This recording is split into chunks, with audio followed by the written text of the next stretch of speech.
Imagine preaching the truth for 40 years and no one listens. Imagine weeping for a people who want to kill you. Imagine being called by God to witness the destruction of everything you love. This is the story of Jeremiah, the weeping prophet, the man who loved a people that rejected him until the very end, and what he lived through will shake your faith today. The year was 627 BC. In a small village called Anathoth, just a few miles from Jerusalem, lived a shy, introspective young man named Jeremiah. As the son of a priest, Jeremiah grew up with the sounds and smells of temple life, hearing the stories of Israel's great prophets. But Jeremiah didn't want to be a prophet. He felt he was too young, too insecure, too timid. In his own eyes, he lacked the eloquence of Moses or the courage of Elijah. All Jeremiah wanted was an ordinary life.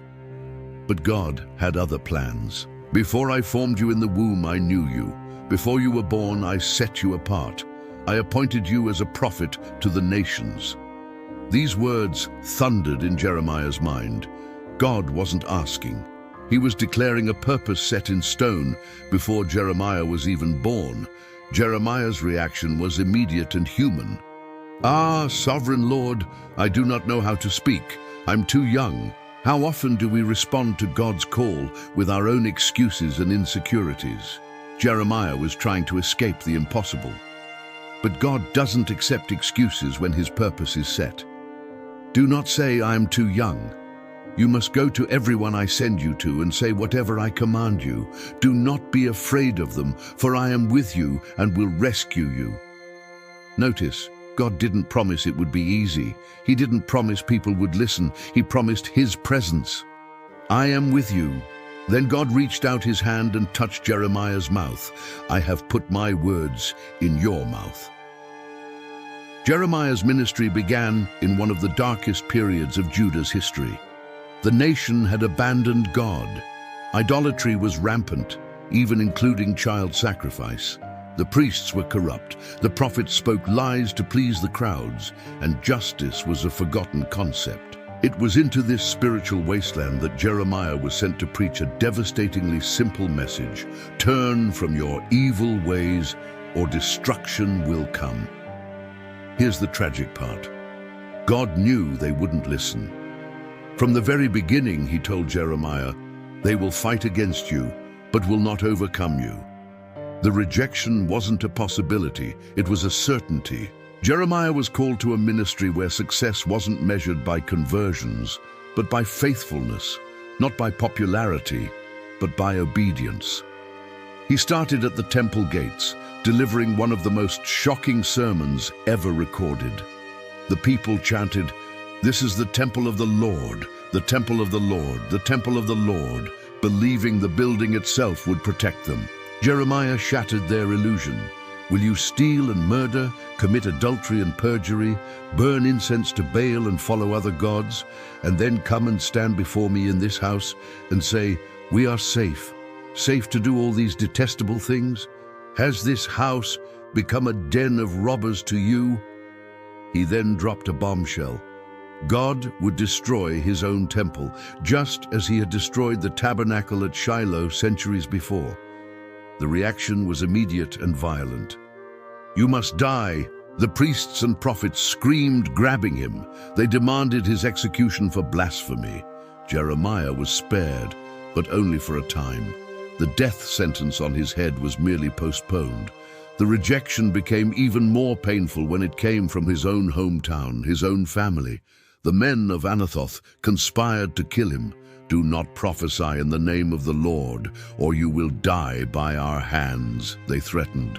His own brothers, the ones who should have defended him, were planning his murder. While Jeremiah preached of judgment, false prophets declared, "Peace, peace," when there was no peace. They told the people what they wanted to hear.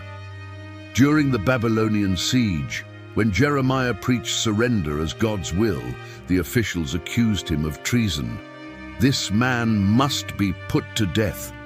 They threw him into an empty cistern, a dungeon with no water, only thick, foul-smelling mud. Jeremiah sank into the mire, left to die a slow, miserable death. There he was, the prophet of God, abandoned, forgotten, waiting to die for obeying the divine voice. He was rescued by a compassionate foreigner, an Ethiopian named Ebed-Melech. But the constant rejection, the perpetual loneliness, and the unjust suffering took their toll. "Cursed be the day I was born," Jeremiah cried out in his despair. "Why did I ever come out of the womb to see trouble and sorrow and to end my days in shame?"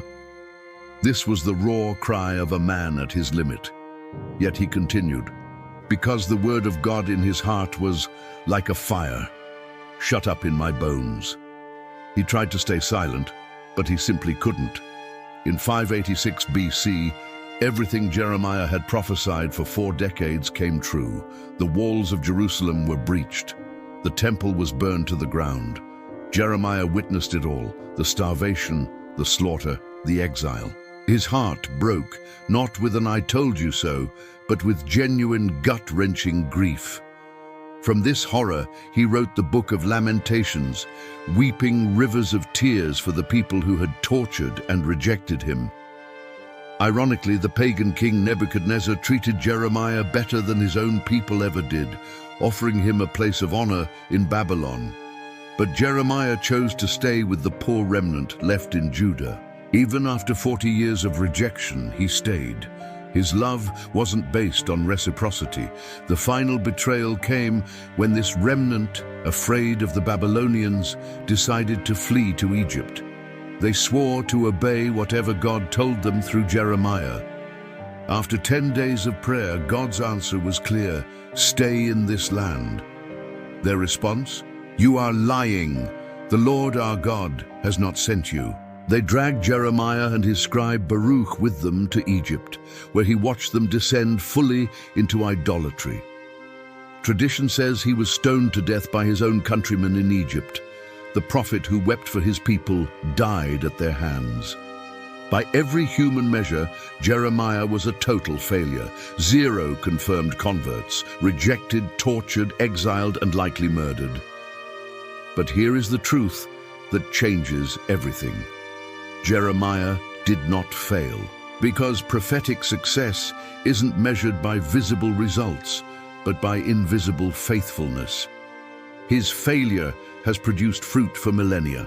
His life teaches us that faithfulness doesn't guarantee popularity, that visible results don't determine eternal value, that weeping over sin isn't weakness, but strength reflecting the heart of God, and that true love is demonstrated in the face of rejection.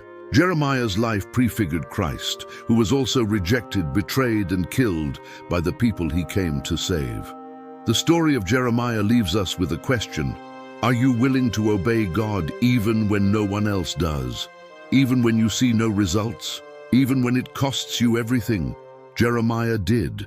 And in the end, when everything fell apart, one truth remained. God was with him. God didn't promise ease. He promised presence. And that was and is enough. Thank you so much for watching. If this story has touched you, please like this video, subscribe to our channel, and share it with someone who needs to hear it. See you next time.